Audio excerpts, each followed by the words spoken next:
So yesterday I was talking to somebody about young dudes, young black dudes, and this epidemic of wearing Crocs, which is vastly different than what his generation, he's around 40, did, and I'm in the same generation as him, and it is vastly different. And the reason that is so different, I'm be honest with you, is because in our day black men made a deliberate effort to not dress in the same fashion as non-black dudes. We wanted to be trendsetters, not trend followers or anything like that. We wanted to be the ones to set what is hot or not, so to speak. So that was the goal for a long time. And then while talking to this dude because he was worried about it. And I was like, actually, you know something? I think that this is a good thing.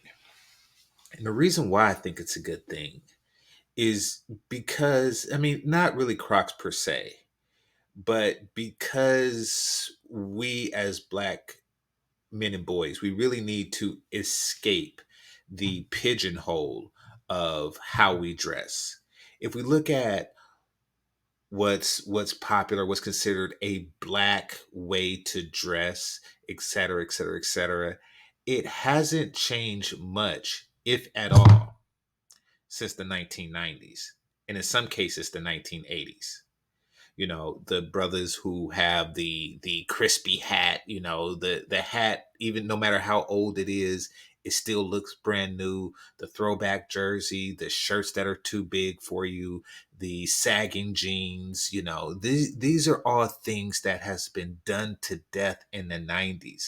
And not only do some young men still do this, but you have older men in their 30s and 40s that still dress as if they are teenagers.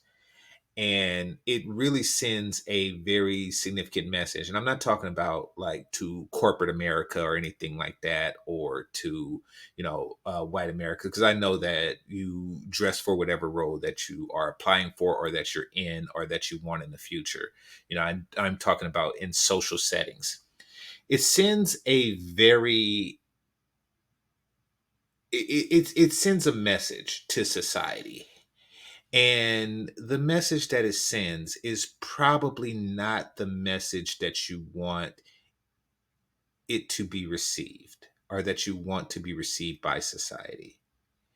Essentially, what is saying is that you are closed to any other culture but this one. You're not dressed in a neutral fashion. You're dressed in a I am into 90s hip hop type thing. This is the type of person that I am. This is, and I haven't changed since the 90s itself. I'm going to continue to behave this way. And on the dating market, you're saying that I am really only interested in someone in this particular cohort.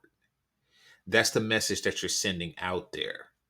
Now, and that's the same with anybody. Like if you see somebody in a leather vest and a patch on the back or something like that, with the long beard, and you pretty much understand that, hey, he's a biker, he's a motorcycle, he belongs to MC likely. So that is his world. The type of women that he is into is a reflection of his lifestyle. That is who he is. Now, and which is fine if that is what you want. If that is the response from the women in society that you want, then I say go for it and go for what you like. But what you have done, knowingly or unknowingly, is you have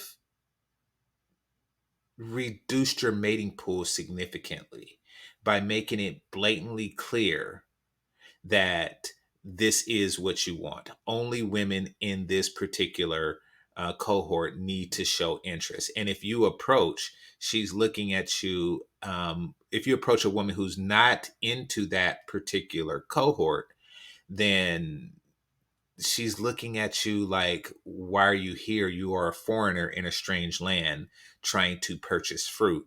And you don't understand, you're out of place if you do that. The same way, like if a biker that I previously described was to pull up, on his Harley to I don't know, a goth chick or a true Becky type. If he was to do something like that, she would look at him like, you know, we don't have anything in common. So the reason that I suspect that it's like that is because of Keisha. Keisha has set it up in a way to where they don't want you to explore other cultures of women. So they kind of are coaching the men with, micro flirtations, micro interest, and things like that, or micro statements like, oh, yes, I love a guy with, brand new $500 shoes and I love a guy that sags, or I love a guy with gold teeth. I basically what they're saying is I love a guy who are making markers to show that he is within this cohort. I want a guy that looks solidly in this particular cohort. That way I know that he only deals with Keisha and I am not subject to the competition of the greater society. Which for a long time, when these trends began in the 90s, was okay. And a guy would dress with that understanding and be completely content with that. Now it's a little different because the quality of the Keisha stereotype, the Keisha trope, has diminished significantly with excessive weight gain, untenable attitudes, and just generally obnoxious behavior to greater society and the subset of society. So, and I think a lot of guys don't realize that in their appearance they are pigeonholing themselves um, to to to Keisha, but Keisha is aware. Keisha is aware that your greatest value with your physical appearance is to her. You have basically marked yourself. They see you coming. They see that no one outside of this particular Keisha culture, and it's not really a race thing, because there are white Keishas and Asian Keishas, et cetera, et cetera, et cetera. So it's not really a race thing, but they understand that you do not have options outside of this particular subculture of women, which is a very small one. And since women generally respect men with options, they don't respect men the same way who are stuck in this particular cohort.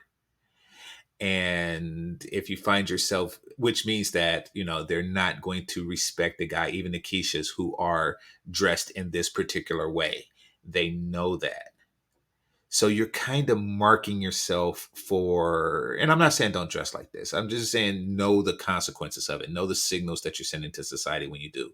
But you're marking yourself in the eyes of Keisha and all the other women of society in a very specific way. And it may not work to your advantage. This is GameChanger 00100. Game over. Peace.